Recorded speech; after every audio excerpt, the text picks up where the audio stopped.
10 years ago, the person I loved the most left without a word. I thought I had been forgotten forever. But the truth I discovered later completely changed my life.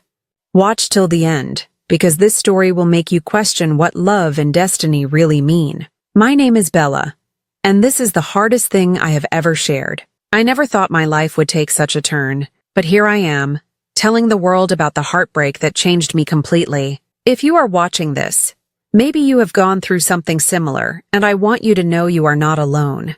I grew up in California. The sunshine, the beaches, the warm air, the streets that were always alive with people and laughter. California was home. It was my safe place. And for a while, it was also the place where I thought I had everything I ever wanted. That was before Thomas left. Thomas was my boyfriend, but to call him only a boyfriend feels too small. He was my best friend, my partner, my family, and my dream all in one. I met him in college. At first, it was nothing out of the ordinary. He was just this guy who sat a few rows ahead of me in class. We exchanged notes, sometimes studied together, and little by little, friendship turned into something deeper. Thomas was different. He had this energy that made me feel safe, like no matter what happened, he would stand by me. He had big dreams, and he always talked about wanting to achieve more. I admired him for that. Slowly, I found myself falling for him, and before I even realized it, he became the center of my world. By the time we graduated, we were inseparable. We spent weekends together, went on small road trips, and always ended up at the beach, talking about the future as the sun went down. We promised each other that no matter what, we would build a life together. For me, there was no me without Thomas. Things felt perfect until the day everything changed. One evening, Thomas came over to my apartment with this strange look on his face. He seemed nervous but also excited. I asked him what was going on, and that is when he told me. He got a job. Not just any job. It was a big opportunity. The kind of job people dream about. But it was not in California. It was in New York. The moment those words left his mouth, I felt my stomach twist. I wanted to be happy for him. I wanted to support him. But inside I was scared. New York was so far away. I asked him what this meant for us. He looked at me, took my hands, and told me, "It will be fine. I will call you every day. We will visit each other. This distance will not change what we have." I wanted to believe him. I loved him too much not to. So I smiled, even though my heart was breaking. I told myself that love was stronger than distance, that we could survive anything. The weeks leading up to his move were bittersweet. We tried to make the most of every moment. We visited all our favorite spots, had late-night talks, and tried to ignore the fact that soon he would be on the other side of the country. Every time he hugged me, I held on tighter, afraid of what was coming. The day of his flight, I drove him to the airport. I remember holding his hand so tightly as if letting go meant losing him forever. He hugged me and whispered, "This is not the end. It is just the beginning of something better for us." I stood there, watching him disappear into the crowd, not knowing that was the last time I would ever see him. At first, things seemed fine. Thomas called me almost every night. He told me about his new office, his small apartment in New York, and how different the city felt compared to California. I missed him every second, but I kept telling myself this was temporary, that one day we would be together again. But slowly, everything began to change. The calls became less frequent.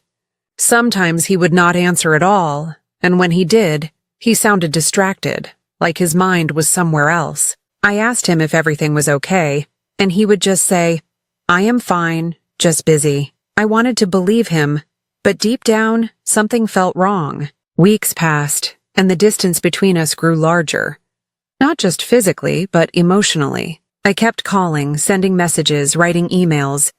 Sometimes he would reply, sometimes he would not. I told myself it was just work, that he was stressed, but my heart knew better. And then one night everything fell apart. I tried calling him like always, but the call did not go through. I tried again. The same message. The number you are trying to reach is no longer in service. I froze. My hands shook as I dialed again and again, hoping it was some mistake. But it was not. His number was gone. I panicked. I sent him emails, I messaged him on social media. I tried every way to reach him, but nothing. No response. No explanation. Just silence. That was the night I realized Thomas was gone. Not just far away in New York, not just busy with work. He had truly left me. I cannot even explain the pain I felt. It was like the ground under me collapsed. I cried for nights, replaying every moment in my head, asking myself what I did wrong. Did I push him too much? Was I not enough? How could someone who promised me forever just disappear like that? It was not just about losing him. It was about losing trust, losing faith, losing the future I had built in my mind. Even today, thinking about it makes my heart heavy. But this is not where my story ends, because what happened after changed me forever. When Thomas's number stopped working, I thought maybe it was some mistake. Maybe he changed his number and forgot to tell me. Maybe he lost his phone. I tried to convince myself of every possible excuse. But the silence kept stretching, and with each day that passed, my hope started to fade. Weeks went by, and I could not take it anymore. I had to know the truth. I had to see him face to face and ask him why. Why he left me without a word. Why he disappeared from my life like I never mattered. So I made the hardest decision of my life. I booked a ticket to New York. The flight felt endless. I stared out of the window the entire time, my mind racing with questions. Was he avoiding me? Did he meet someone else? Did he regret ever being with me? Part of me still hoped that I was wrong, that I would land in New York and find him waiting for me, smiling like he used to. But deep inside, I knew something was not right. When I arrived in New York, I went straight to the address Thomas had given me for his office. It was a tall glass building in the middle of the city, filled with busy people rushing in and out. My heart pounded as I stepped inside. I walked up to the reception desk and asked for him. The receptionist looked at me with confusion and typed something on her computer. After a few seconds, she looked back at me and said, "I am sorry, but Thomas is no longer with this company." I froze. My voice shook as I asked, "No longer? What do you mean?" "He just started working here a few months ago." The woman nodded politely and said, "Yes, he joined earlier this year, but he suddenly resigned. He left without much notice. We do not have any forwarding contact information for him." Her words hit me like a punch to the stomach. My legs felt weak, and I had to hold on to the counter to steady myself. Thomas had not only left me, but he had also walked away from his job, the very thing he was so excited about. I stepped outside the building, completely numb. The city around me was alive with noise. Cars honking, people rushing, street vendors shouting, but I felt like I was trapped in silence. Nothing made sense. Why would he give up everything like this? Why would he disappear not just from me, but from his entire life? Standing on that busy street, I had the ugliest thought. Maybe he found someone better. Maybe he met someone in New York who made him feel something I could not. Maybe that was why he stopped calling, why he cut off his number, and why he even left his job. Maybe he wanted a clean break, a fresh start without me. The thought burned inside me. My chest ached like someone was tearing me apart from the inside. I whispered to myself, was I not enough? I had come all the way to New York looking for answers, but all I found were more questions. He had not just left me behind in California. He had erased himself from everywhere. For days I stayed in New York, hoping I would somehow run into him. I walked near the office building. I checked nearby cafes. I even tried searching online for any trace of him, but there was nothing. It was as if he had vanished into thin air. Every night, I sat in my small hotel room staring at the ceiling, asking myself what I did wrong. I remembered all our promises, all our dreams, all the times he told me that we were forever.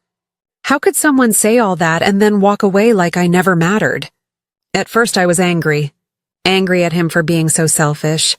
Angry at myself for believing him. Then the anger turned into sadness.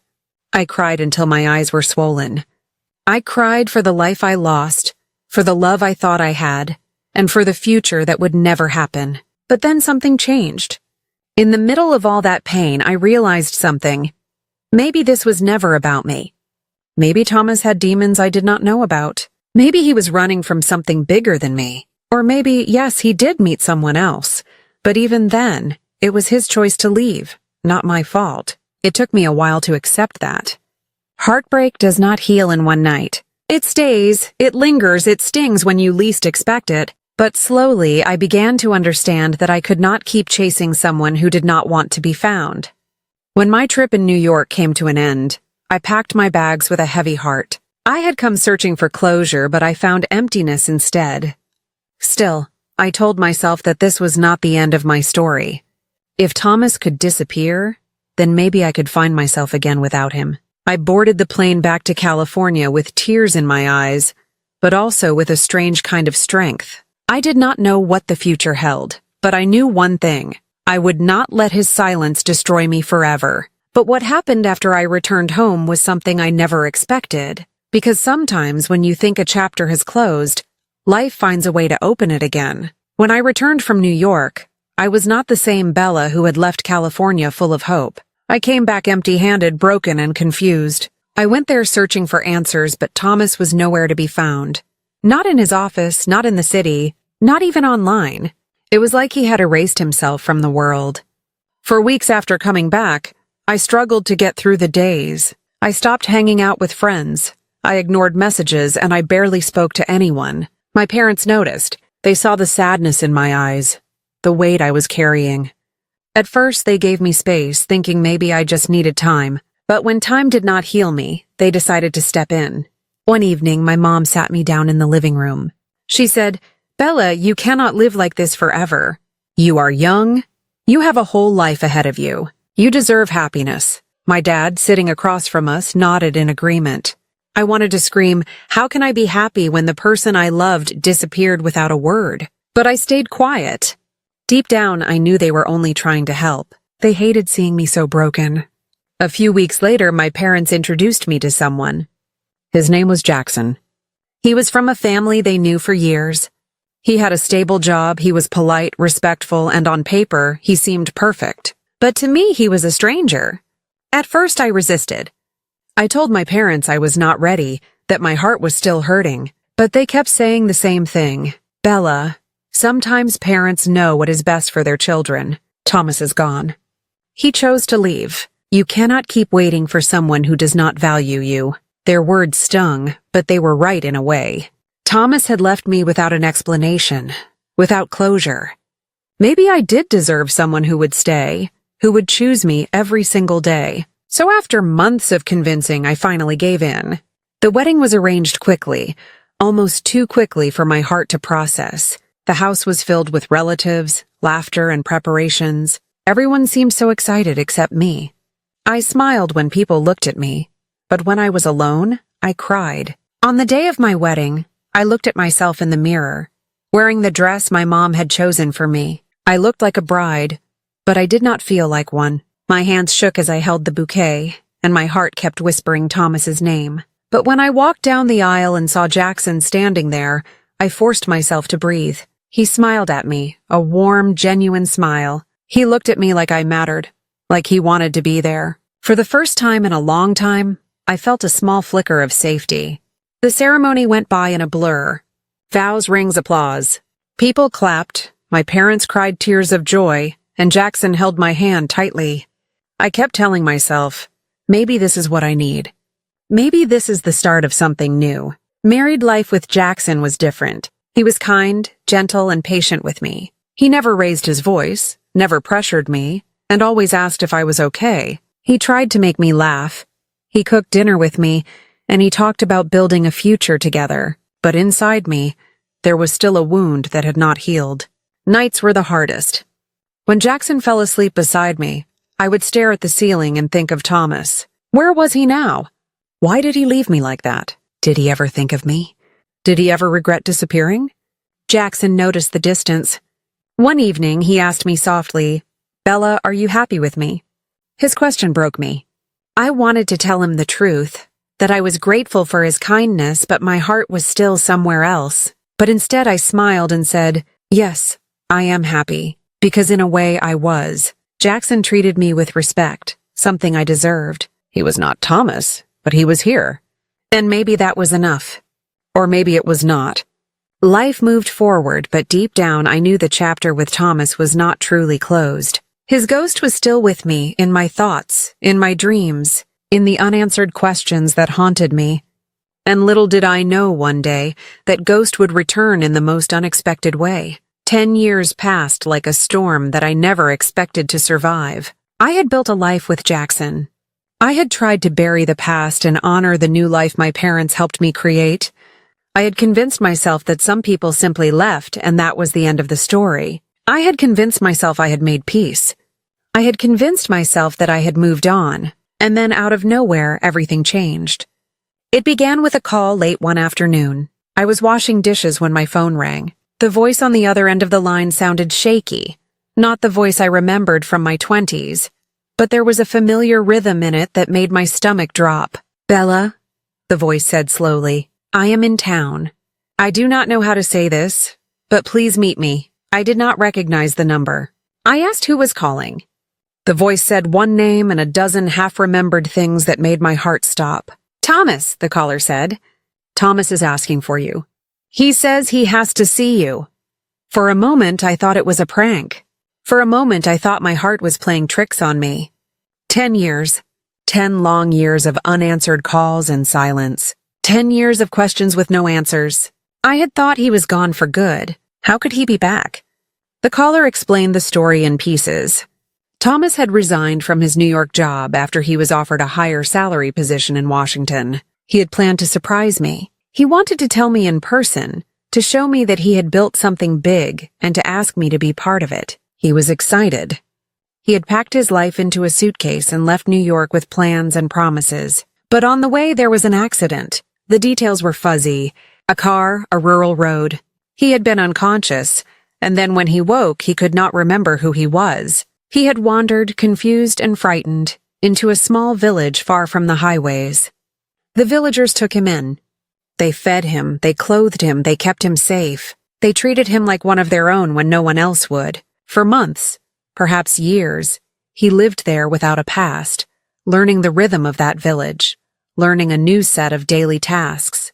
The villagers gave him a roof and a reason to wake up. They called him by a simple name and slowly helped him heal. Eventually, fragments of memory began to return.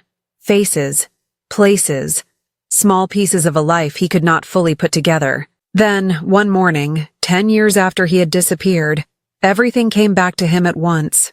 The memories flooded in, the airport, my face as I waved, the empty phone, the calls that did not go through, the silence that I had endured. The villagers said it was sudden.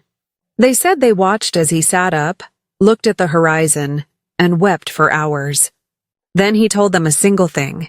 He had to find me. He said, "When my memory came back after 10 years, I thought of her. I thought of Bella. I thought of home." When I listened to that call, my hands were numb. Part of me wanted to run, to hang up, to tell the person on the line that they were mistaken. Part of me wanted to throw the phone across the room and never pick it up again. 10 years of silence could not simply be erased by a single explanation. 10 years of absence had changed things in ways that words could not fix. I did not tell Jackson right away. I did not know how to put it into words without collapsing. I sat on the couch and let the world spin around me.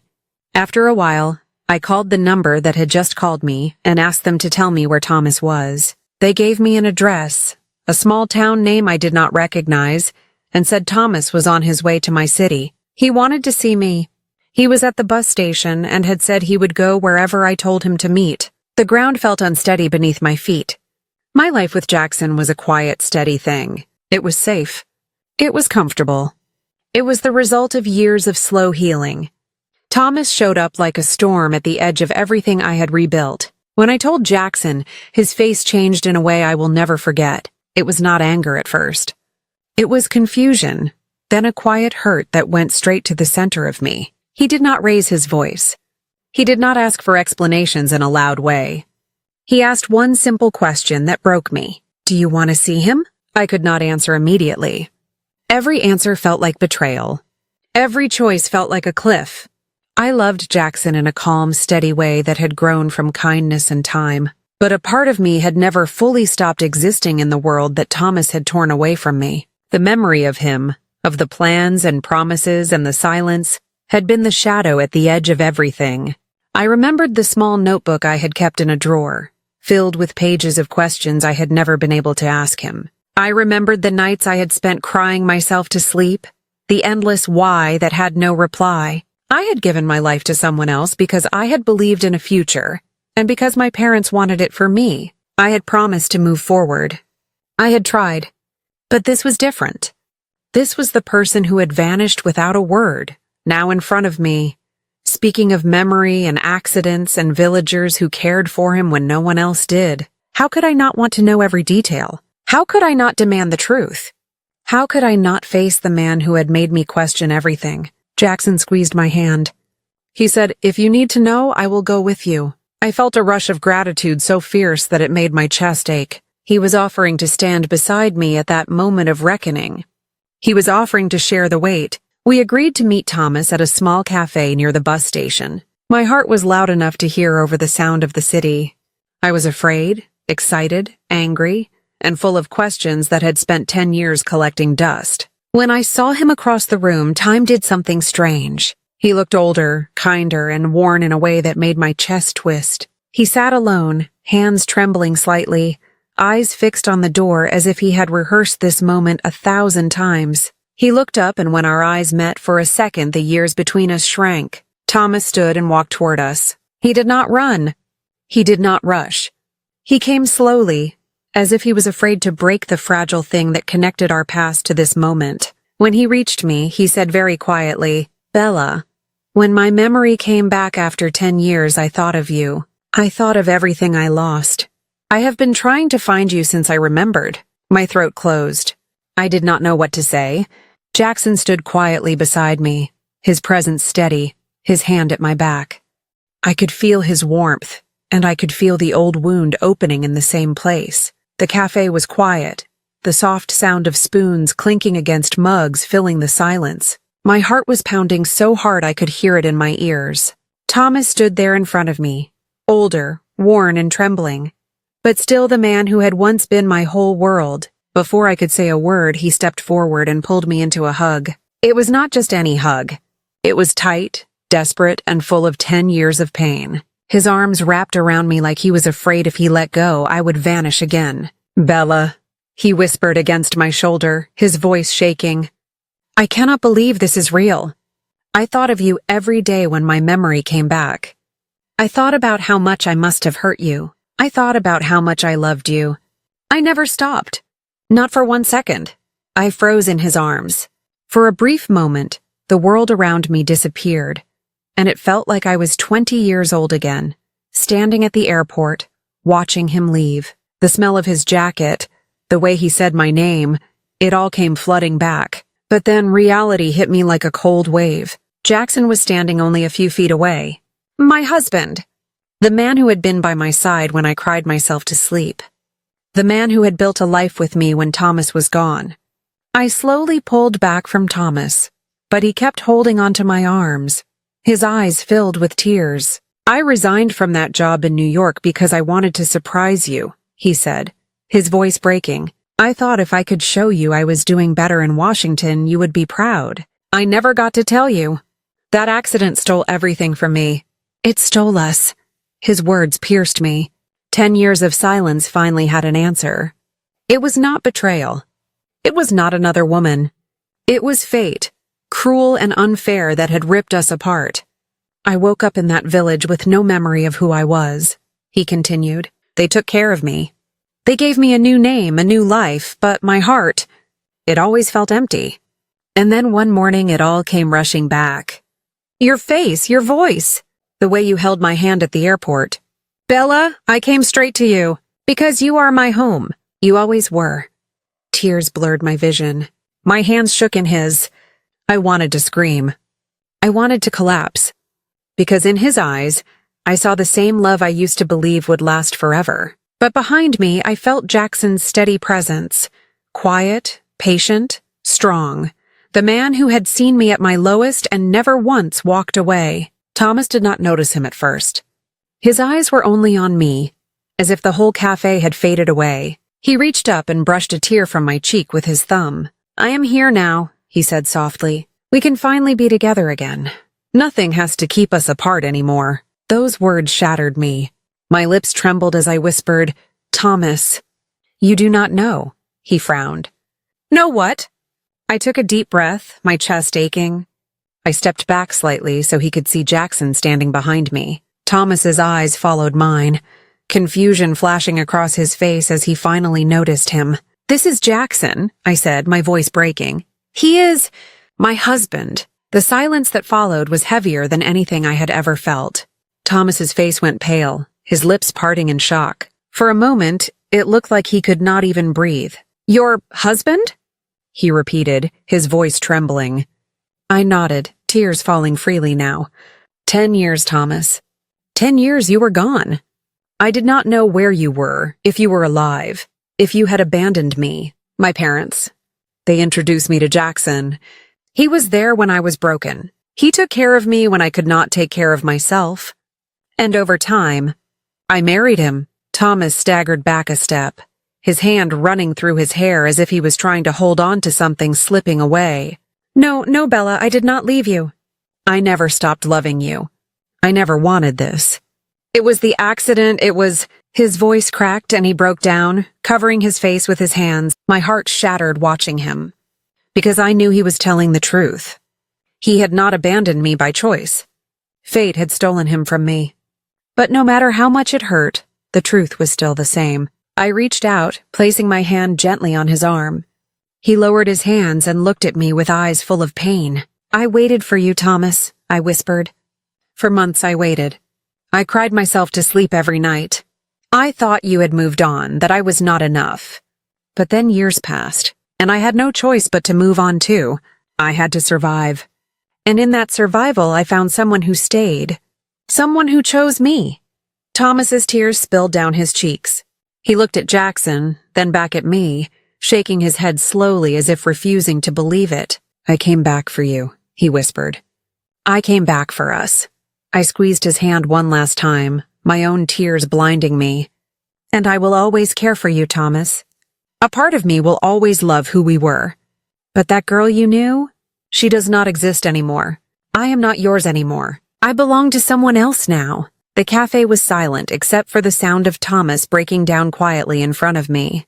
Jackson stepped closer, resting a gentle hand on my shoulder, his presence grounding me. I felt like I was being torn in two, but I knew the choice had already been made long ago. Thomas finally let go of my hand. He wiped his face and gave a broken smile. At least I got to see you one last time, he said.